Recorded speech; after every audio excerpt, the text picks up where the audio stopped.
Hello guys, welcome back to the channel. இந்த வீடியோவில் நம்ம என்ன பார்க்க போகிறோம் அப்படின்னா, Bajaj Insta EMI card apply பண்ணுறது எப்படின்னு தான் பார்க்க போகிறோம். இந்த வீடியோவை ஸ்கிப் பண்ணாமல் ஃபுல்லாக பாருங்கள். ஜஸ்ட்டு நம்மளோட மொபைல் ஃபோனை வச்சு வீட்டில் இருந்துக்கிட்டே இந்த இன்ஸ்டா இஎம்ஐ கார்டை வந்து அப்ளை பண்ணி வாங்கிடலாம். எனக்கு கிடச்சிருச்சு, நீங்களும் வந்து வாங்கிக்கோங்க. சரி, இது எப்படி அப்ளை பண்ணுறது அப்படிங்கிறத பார்க்குறதுக்கு முன்னாடி ஃபஸ்ட்டு இந்த இன்ஸ்டா இஎம்ஐ கார்டை பற்றி நம்ம தெரிஞ்சுக்குவோம். ஸோ இதில் பார்த்தீங்க அப்படின்னா 7 crore ப்ளஸ் கார்டு யூசர்ஸ் இருக்காங்க. 1 million ப்ளஸ் ப்ராடக்ட்ஸ் வந்து நீங்கள் வந்து இஎம்ஐயில் வந்து வாங்கிக்க முடியும். ஸோ அவ்வளோ ப்ராடக்ட்ஸ் வந்து டைப்பில் இருக்குது. ஸோ அதனால் அந்த ப்ராடக்ட்ஸ் எல்லாம் நீங்கள் வந்து வாங்கிக்க முடியும் அப்படின்றாங்க. ஸோ எந்த ப்ராடக்ட் வேணாலும் நீங்கள் வந்து வாங்கிக்கலாம். மோஸ்ட்லி எல்லாமே பார்த்திங்கன்னா இந்த கார்டை வச்சு நம்ம வந்து வாங்கிக்க முடியும் இஎம்ஐயில். ஓகேவா? அப்புறம் 1000+ இஎம்ஐ ஸ்கீம்ஸு, ஈஸி இஎம்ஐஸு. அப்புறம் முக்கியமான விஷயம், நம்ம கிரெடிட் கார்டு வந்து அப்ளை பண்ணுறோம்ல, எதுக்காக அப்ளை பண்ணுறோம்? ப்ராடக்ட் வந்து அமேசான்லேயோ ஃப்ளிப்கார்ட்லேயோ இஎம்ஐயில் வந்து பர்ச்சேஸ் பண்ணணும் அப்படின்னு தான். இல்லை அப்படின்னா எதாவது எமர்ஜென்சி சுச்சுவேஷன் இருந்துச்சு அப்படின்னா அந்த கார்டை ஸ்வைப் பண்ணி நம்ம எதாவது முக்கியமான விஷயத்துக்கு பே பண்ணிக்கலாம். இதுக்காண்டி தான் கார்டு வந்து நம்ம வந்து அப்ளை பண்ணுறோம். ஆனால் நான் மோஸ்ட்லி எல்லா கார்டுமே பார்த்திங்கன்னா ஃப்ரீயாக தான் வந்து அப்ளை பண்ணுவேன். ஒரு சிலது கிடைக்கும், ஒரு சிலது பார்த்திங்கன்னா ரிஜெக்ட் ஆயிரும். ஆனால் என்னோடய சப்ஸ்கிரைபர் நிறைய பேர் பார்த்திங்கன்னா எல்லா கார்டுமே வந்து ரிஜெக்ட் தான். மோஸ்ட்லி எல்லாமே வந்து என்ன சொல்கிறதுனா, ட்ரை பண்ண வரல ப்ரோ, அவ்வளோதான், இதுவும் ரிஜெக்ட் தான் அப்படின்றாங்க. ஸோ அவங்களுக்காண்டி தான் இந்த ஒரு கார்டு எடுத்து வந்திருக்கேன். இது பார்த்திங்கன்னா ஹை சான்ஸ், அதாவது மோஸ்ட்லி அப்ளை பண்ணுற எல்லாருக்குமே அந்த கார்டு வந்து கிடச்சிரும். முக்கியமான விஷயம், கிடைக்கிறதுக்கான ரீசன் என்ன அப்படின்னா, இந்த கார்டை நம்ம வாங்குறதுக்கு ஒரு 500 rupees நம்ம வந்து பே பண்ணி தான் வாங்குற மாதிரி இருக்கும். ஸோ 500 rupees பே பண்ணுறது ஒர்த்தா அப்படின்னு கேட்டிங்கன்னா, ஓகே, கண்டிப்பாக ஒர்த்து தான். ஏன்னா நிறைய கிரெடிட் கார்டு வந்து ரிஜெக்ட் பண்ணிடுறாங்க. ஸோ மோஸ்ட்லி நம்மக்கிட்ட கிரெடிட் கார்டு வந்து இல்லை, சிவில் ஸ்கோர் கம்மியாக இருக்கிறனால நமக்கு வந்து தரமாட்டுறாங்க. ஸோ இதில் பார்த்திங்க அப்படின்னா அது அந்தளவுக்கு தேவையில்லை. ஓரளவுக்கு சிவில் ஸ்கோர் இருந்தாலே போதும். நீங்கள் சேலரி பர்சனாக இருக்கணும், இல்லைனா செல்ஃப் எம்ப்ளாய்டாக இருக்கணும். ஓகேவா? ஸோ மோஸ்ட்லி பேங்க்கில் நல்ல ட்ரான்சாக்ஷன் இருந்துச்சுனாலே போதுமானது தான். சேலரி ஸ்லிப் இந்த மாதிரிலாம் எதுவுமே கேட்க மாட்டாங்க. அண்ட் நெக்ஸ்ட்டு நம்ம 500 rupees பே பண்ணுறதுனால கன்ஃபார்மாக நமக்கு வந்து கார்டு வந்து கிடச்சிரும். ஸோ அந்த கார்டை வச்சு நம்ம வந்து எந்த ப்ராடக்ட்னாலும் இஎம்ஐ வந்து வாங்கிக்க முடியும். ஓகேவா? அதுக்கப்புறம் நம்ம கிரெடிட் ஸ்கோரை நல்லா இன்க்ரீஸ் பண்ணிவிட்டு வேறு பக்கம் உங்களுக்கு ஸ்விட்ச் ஆகணும் அப்படின்னா வேறு கிரெடிட் கார்டு வந்து நீங்கள் அப்ளை பண்ணிக்கலாம். ஸோ இதுதான் பேசிக்கான கான்செப்ட் இந்த கார்டு அப்ளை பண்ணுறதுக்கு. ஓகேவா? கார்டே கிடைக்காதவங்க இதை யூஸ் பண்ணிக்கோங்க. அண்ட் இருக்கவங்களும் இதோட பெனிஃபிட்ஸ் பார்த்துட்டு நீங்கள் யூஸ் பண்ணணும் அப்படின்னா வாங்கிக்கலாம். ஓகேவா? இது 100% வந்து டிஜிட்டல் ப்ராசஸ் தான். இதுக்கு ரினிவல் ஃபீஸ் அப்படிங்கிறதெல்லாம் கிடையவே கிடையாது. ஒன்ஸ் நீங்கள் வந்து ஒன் டைமாக நீங்கள் வந்து ஒரு 500 rupees பே பண்ணி இந்த கார்டை வாங்கிட்டீங்க அப்படின்னா லைஃப் லாங்காக பார்த்தீங்கன்னா நீங்கள் வந்து இதை ஃப்ரீயாகவே வந்து வச்சுக்க முடியும்.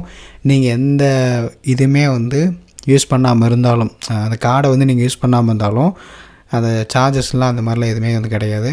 Everything on EMI. ஸோ கார்டை யூஸ் பண்ணி எல்லாமே கார்டு ப்ராடக்ட் வந்து வாங்கிக்க முடியும்.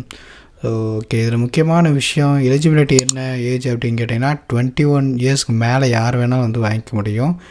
அப்புறம் பிலோ 65 yearsக்குள்ளே, 21 வயசுலேருந்து 65 வயசுக்குள்ளே யார் வேணால் அப்ளை பண்ணிக்கலாம்.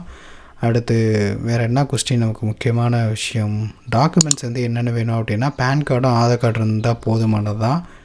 அடுத்து கார்டு வந்து நமக்கு கையில் கிடைக்குமா அப்படின்னு கேட்டிங்கன்னா கிடையாது. இது வந்து ஃபிசிக்கல் கார்டு வந்து கிடையாது. இது ஃபுல் அண்ட் ஃபுல் பார்த்தீங்கன்னா டிஜிட்டல் கார்டு தான். அப்ளிகேஷனுக்குள்ளே உங்களுக்கு கார்டு டீட்டெயில் வந்து கொடுத்துருவாங்க. ஸோ அதை யூஸ் பண்ணி நீங்கள் வந்து வாங்கிக்க முடியும்.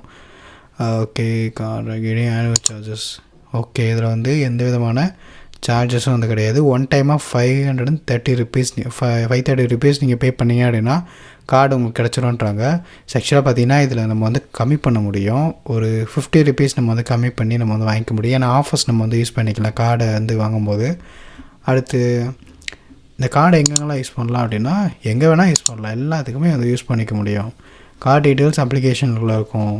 ஜாயினிங் ஃபீஸ், ஓகே, அதான் இங்கே மென்ஷன் ஆகிடுச்சு. ஓகே, ஸோ மோஸ்ட்லி எல்லா கொஸ்டின்ஸ்க்கும் நமக்கு ஆன்சர் வந்து கிடச்சிருச்சு. ஸோ ஓகே, ஸோ இப்போ வந்து நம்ம எப்படி அப்ளை பண்ணுறது அப்படிங்கிறத நம்ம வந்து பார்ப்போம். கார்டு அப்ளை பண்ணுறதுக்கான லிங்க்கு கீழே டிஸ்கிரிப்ஷனில் கொடுத்துருப்பேன். 2 லிங்க் கொடுத்துருப்பேன். எது ஒரு கதோ அதை செலக்ட் பண்ணிக்கோங்க. இப்போ ஃபர்ஸ்ட்டு மொபைல் நம்பர் என்ட்ரு பண்ணி டிக் பாக்ஸை செலக்ட் பண்ணி கெட் ஓடிபி ஆப்ஷனை செலக்ட் பண்ணுங்கள். இப்போ உங்களோட மொபைல் நம்பருக்கு ஒரு ஓடிபி வரும், அந்த ஓடிபியை என்ட்ரு பண்ணுங்கள்.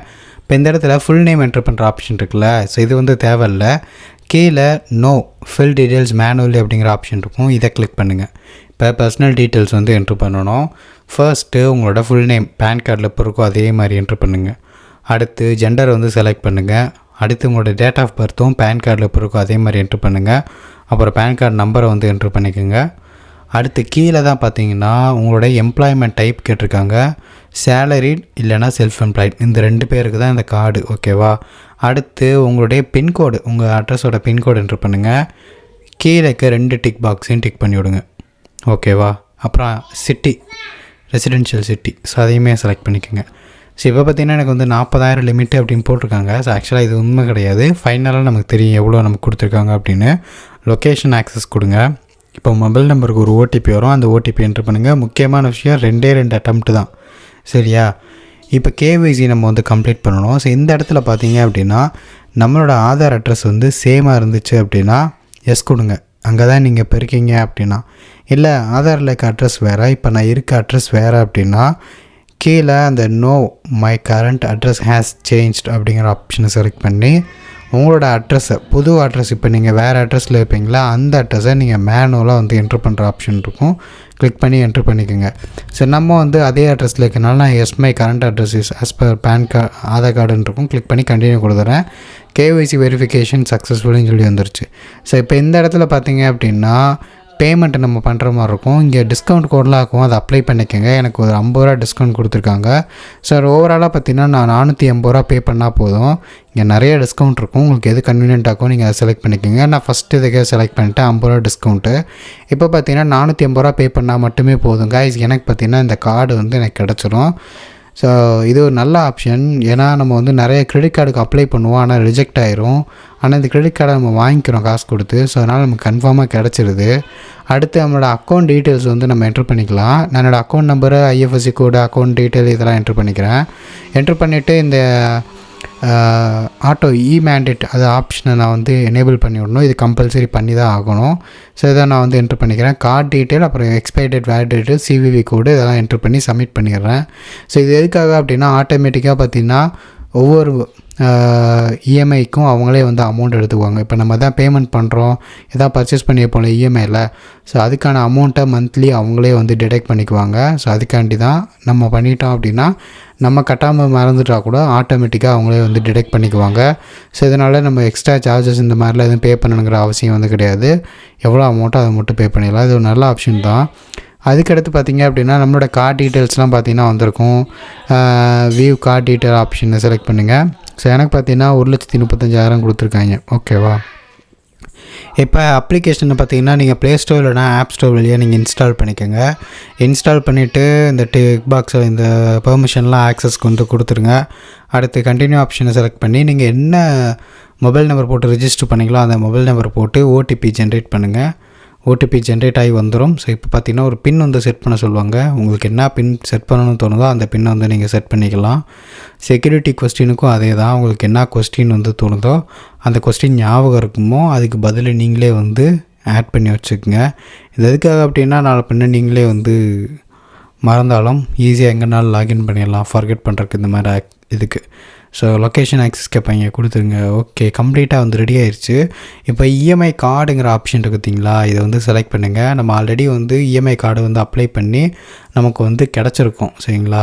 ஸோ வெயிட் பண்ணி பாருங்கள், உங்களுக்கு 1 or 2 ஹவர்ஸ்லேயே பார்த்திங்கன்னா வந்து அப்டேட் வந்து வந்துடும், சரியா. இப்போ இஎம்ஐ கார்டு ஆப்ஷனை செலக்ட் பண்ணுறேன்.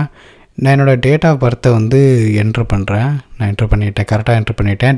பேன் கார்டில் இப்போ இருக்கும் அதே மாதிரி. லிங்க் இஎம்ஐ கார்டுங்கிற ஆப்ஷனை செலக்ட் பண்ண உடனே என்னோடய கார்டு டீட்டெயிலாம் வந்துருச்சு. என்னோடய டோட்டல் லோன் லிமிட், அதாவது இந்த கார்டை வச்சு நான் எவ்வளோ வாங்கிக்க முடியும் அப்படின்னா 1,35,000 வரைக்கும் நான் வாங்கிக்க முடியும். அவைலபிள் லிமிட்டும் அதே தான், 1,35,000 தான். ஸோ இப்போ கார்டு டீட்டெயிலை கிளிக் பண்ண உடனே இந்த மாதிரி எஸ்எம்எஸ் சென்ட் பண்ண சொல்லுவாங்க. நம்மளோட மொபைல்லேருந்து நம்ம சென்ட் பண்ணிடலாம். அவ்வளோதான், பக்காவாக ரெடி ஆயிடுச்சு. ஸோ இப்போ நான் எந்த பொருள் எதுவுமே வந்து வாங்க கிடையாது, அப்படியே 1,35,000 அப்படியே தான் இருக்குது. ஸோ இனிமேல் பார்த்தீங்கன்னா அமேசானு, ஃப்ளிப்கார்ட் இந்த மாதிரி ஆஃபர்லாம் போட்டாங்க அப்படின்னா இந்த கார்டை யூஸ் பண்ணி நம்ம நல்ல கம்மியான ப்ரைஸில் எதுனாலும் வாங்கிக்க முடியும். ஸோ இந்த வீடியோ கண்டிப்பாக உங்களுக்கு யூஸ்ஃபுல்லாக இருக்கும்னு நினைக்கிறேன். யூஸ்ஃபுல்லாக இருந்துச்சு அப்படின்னா இந்த வீடியோ லைக் பண்ணிவிட்டு ஷேர் பண்ணிவிட்டு கமெண்ட் பண்ணிக்கோங்க உங்களுக்கு ஏதாவது டவுட்ஸ் இருந்துச்சு அப்படின்னா. நெக்ஸ்ட் வீடியோவில் பார்க்கலாம் கைஸ். பாய்.